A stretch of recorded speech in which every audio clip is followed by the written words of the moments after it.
Nikola Ogrizovic, better known as Papa, survived World War II and repatriated to England, where he became a miner. Papa lived a full, happy life, but spent his final years battling the degenerative brain disease known as Alzheimer's. He died surrounded by family. Now his grandchildren are about to embark on an incredible journey to rediscover the memories lost to him.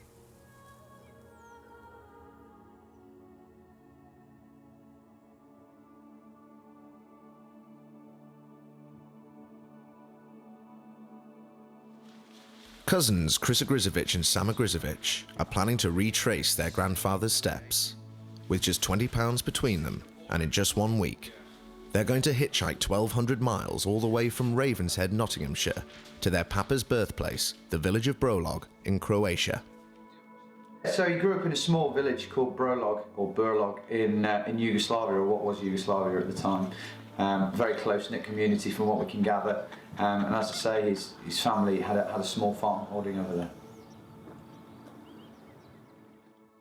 The world was becoming a lot less stable. The Germans were starting to occupy various other things. Part of what they were doing was moving into Yugoslavia and specifically around his village. I think his dad was a big part of trying to stand up against that.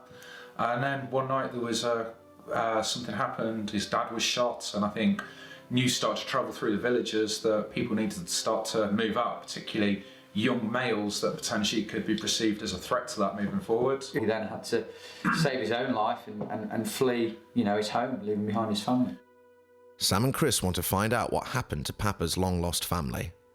They're also aiming to raise £5,000 for the Alzheimer's Society.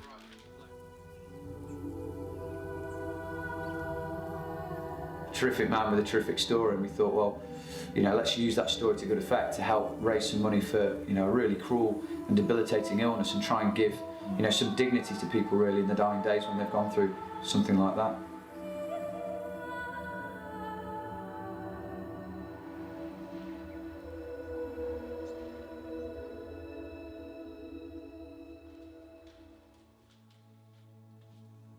I thought they were absolutely crazy when they first did it. I thought it was a joke. My initial reaction was probably, oh gosh, with any luck it won't happen. I think that the only thing that would come in their way would be something like bureaucracy. It's an amazing thing to do because Nick never went back.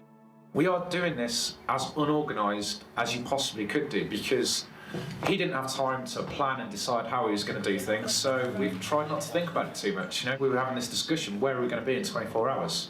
Genuinely, I've no idea. You could do it, one of us to hold the sign and one of them to thumb, because he's just gone past and given me a thumbs up for the Alzheimer's Society.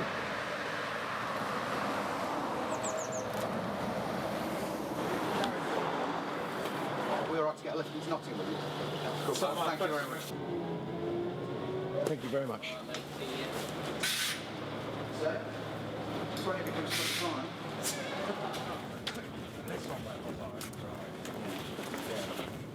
So I've got a little break in the action. This bad boy's getting wrapped up. We're not going to be opening it until we get to Croatia. So all we've got is 20 euros actually until we get there. So a bit of evidence and proof for the fact we're not going to be living a life of luxury. So we've just arrived at Nottingham train station. We're obviously going to try and get on here without paying. The first thing that we're going to do is just scope out the station a little bit. I know it a little bit, but it has changed. We know there are barriers at the top, but ideally we want to try and get on the platform without having to go through a barrier. I've got a feeling we can get around that side to do that. So let's crack on. The instructor lets them board a train to St Pancras, but there's no guarantee they'll be allowed through the gates at the other end.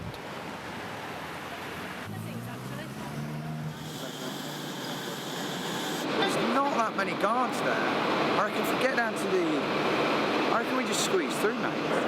Guy with a beard, hippie guy with a beard, just letting people through. He's just letting it through.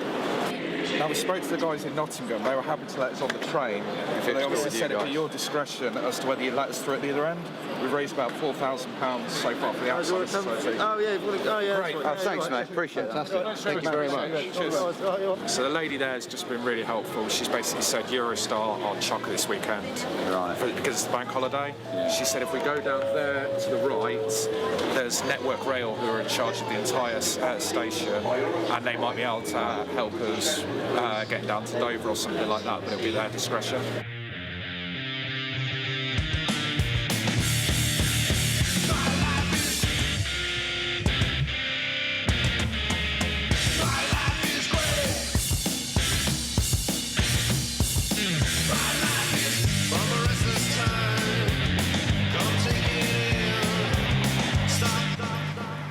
Sam and Chris get kicked off the train. Now they have to find another way to Dover.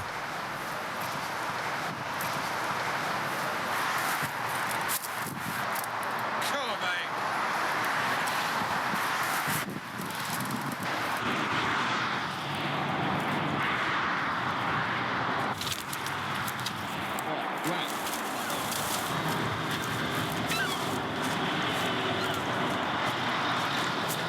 God, the fences just keep coming. Yeah, like just cross over the road and stand on the grass and stick your thumb out, and that is your best bet. Perfect. How long do you reckon we'll be waiting? Sometimes people get a lift in 5 minutes, sometimes I've seen someone stay here 2 days. A Nottingham man, you don't happen to be heading towards Calais or Folkestone or Dover or anything? You do? To Dover? Are you really? Have you? We're doing a charity thing. I'm a Nottingham guy myself. We're doing a charity thing for Alzheimer's Society. Retracing my granddad's steps. Basically came from Yugoslavia during the Second World War with nothing, 14 years old. I'll tell you all about it in the trip. We're trying to get a ferry across. Have you got space in your car? Just 2 of us to get down to Dover? Yeah. Could you do that? Superstars. We've got no money.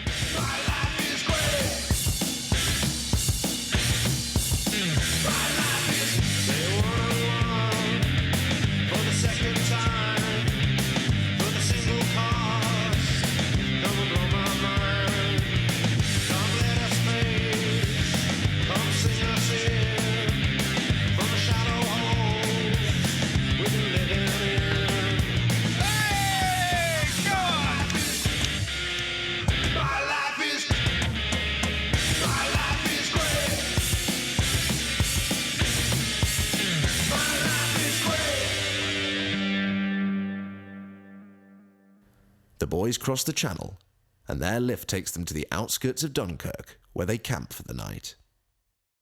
At one point he fled and he helped a man that was injured across the river. My dad's a really big guy and a good strong swimmer, and when he got to the other side, his jacket, you know, was full of bullet holes. Goodness knows how he survived that. And eventually, I know he was a prisoner of war in an Italian war camp. He doesn't talk a lot about that, and I've spoken to one of Dad's friends actually at the funeral, and he said that he doesn't talk a lot about it, but he knows that they were all really hungry. But one story I remember about in that camp, that he told me that one of the guys was a musician, and he made a guitar out of bits of wood and stuff that he found. And my dad said that as soon as after the war, since he got some money together, and I think it was still in the war, he got some money, I don't know how, he went and bought a guitar for this man because he loved listening to his music. That's the kind of man my dad was. He didn't think about himself ever. It was always about other people.